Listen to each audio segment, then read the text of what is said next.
Serial Kitab Tauhid bagian 33. Kisah di balik Masjid Dirar.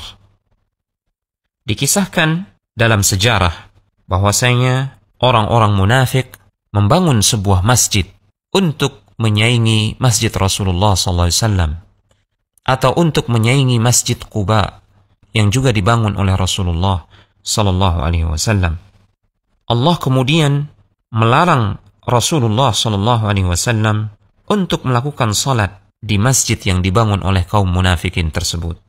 Masjid tersebut kemudian dijuluki sebagai Masjid Ad-Dirar karena memang dibangun dengan tujuan untuk mendatangkan mudarat, perpecahan di tengah kaum mukminin.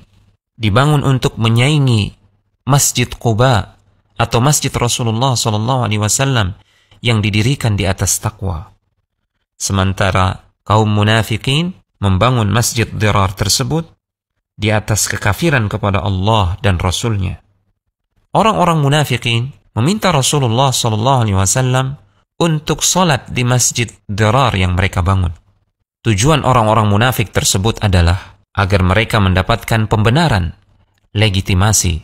Seakan-akan jika Rasulullah SAW salat di masjid yang mereka bangun, maka itu pertanda peresmian langsung dari Rasulullah SAW tentang sahnya masjid yang mereka bangun. Ketika itu, Rasulullah SAW tidak mengetahui niat buruk mereka. Nabi lantas menjanjikan kepada mereka untuk salat di masjid tersebut. Maka Allah Subhanahu wa Ta'ala menurunkan wahyu kepada nabinya, melarang nabinya untuk salat di Masjid Dirar tersebut. Allah justru memerintahkan Rasulullah SAW untuk tetap salat di Masjid Quba atau di Masjid Rasulullah SAW yang dibangun di atas ketaatan kepada Allah dan Rasulnya. Allah Subhanahu wa Ta'ala menurunkan firman-Nya dalam surat At-Taubah ayat yang ke-108. Janganlah engkau wahai Muhammad SAW melaksanakan salat dalam masjid itu selama-lamanya. Sungguh masjid yang didirikan atas dasar takwa sejak hari pertama didirikan adalah lebih pantas engkau melaksanakan salat di dalamnya.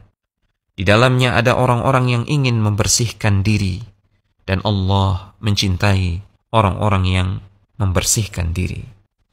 Syekh Muhammad bin Abdul Wahhab rahimahullahu ta'ala mencantumkan ayat ini di bawah bab tidak boleh menyembelih kurban untuk Allah Subhanahu wa Ta'ala di tempat yang dulunya pernah digunakan untuk menyembelih kurban untuk selain Allah Subhanahu wa Ta'ala.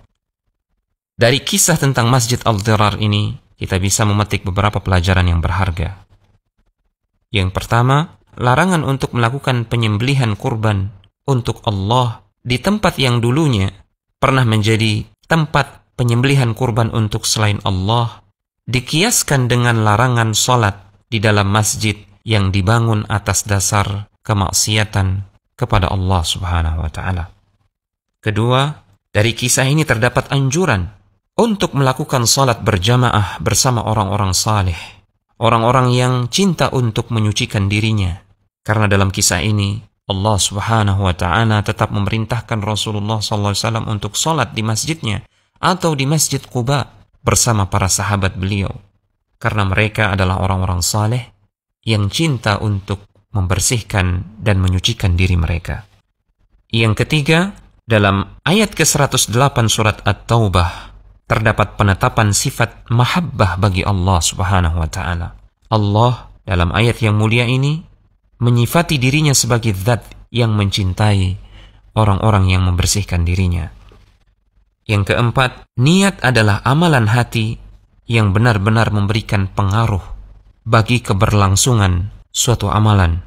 Dalam kisah ini terdapat isyarat bahwasanya Masjid Nabawi dan Masjid Quba bisa tetap eksis sampai dengan hari ini karena keduanya dibangun di atas dasar keikhlasan dan ketakwaan kepada Allah Subhanahu wa Ta'ala.